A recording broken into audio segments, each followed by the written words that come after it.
দারুণ একটা রান্না নিয়ে চলে এলাম। দেখো গরম গরম ভাত, একবারে এক থালা গরম গরম ভাত এই তরকারিটা দিয়ে চেটে পুটে খাওয়া হয়ে যাবে। দারুণ রান্না, হেভি খেতে।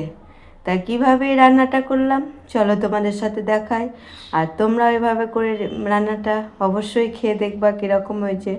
দেখো প্রথমে আমি মোচা সেদ্ধ করে নিয়েছি।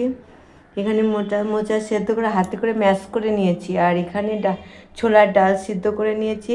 এখানে আদা, জিরে, লঙ্কা, মিট মশলা, ধনে গুঁড়ো, লঙ্কা গুঁড়ো সমস্তটা নিয়ে নিচ্ছি। নিরামিষ, এটার কোনো আঁশ নেই, নিরামিষ। আর এখানে ফোড়নের জন্য নিয়ে নিচ্ছি জিরে, শুকনো লঙ্কা, তেজপাতা। দেখো আমি কড়াইয়ের মধ্যে তেলও বসিয়ে দিয়েছি।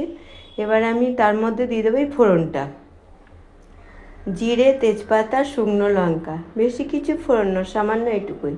ব্যাস এরকম করে ফোড়নটা যখন হয়ে আসবে তার মধ্যে দিয়ে দেবো এই মশলাটা, যে মশলাটা আমি দিয়ে রেখেছিলাম, বানিয়ে রেখেছিলাম সেই মশলাটা।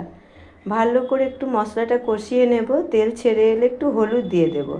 হলুদ দিয়ে একটু ভালো করে আরেকটু কষিয়ে নিয়ে দেখো আমি মোচাটা যে ম্যাশ করে রেখেছিলাম সিদ্ধ করে, সেই মোচাটা আমি দিয়ে দেবো এবার মশলার মধ্যে। এবার একটু ভালো করে মশলার সাথে মোচাটাকে আমি একটু কষিয়ে নেব, খুব সুন্দর করে কষিয়ে নেব। মানে একটা গন্ধ বেরিয়ে আসবে, সুন্দর সেন্ট। তখন আমি দিয়ে দেবো ছোলার ডালটা দিয়ে ভালো করে ছোলার ডালটার সাথে মোচার সাথে ভালো করে কষিয়ে মাখিয়ে নেব। হয়ে গেলে ওর মধ্যে একটু জল দিয়ে দেবো, কারণ লবণ দেব, সেই জন্য একটু জলটা অবশ্যই দেওয়া দরকার। কারণ আগে তো লবণ দেওয়া যায় না, তাই পরেই লবণটা দিতে হয়। আর আমি লবণ কিন্তু হাতে করে দিই, আমি চামচে লবণের পরিমাণটা বুঝতে পারি না। তাই এবার আমি লবণ দিয়ে দিয়েছি, আর দিয়ে দিয়েছি একটু চিনি। তার মধ্যে দিয়ে একটু নাড়িয়ে নিয়ে ভালো করে যখন হয়ে এসছে, দেখো হেভি লাগছে।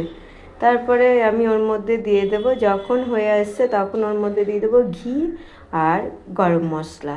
এবার সুন্দর করে গরম গরম ভাতে তোমরা খেয়ে নাও, অপূর্ব লাগবে, কোনো তরকারি আর লাগবে না। ফিরে আসছি পরের ব্লগে। টাটা।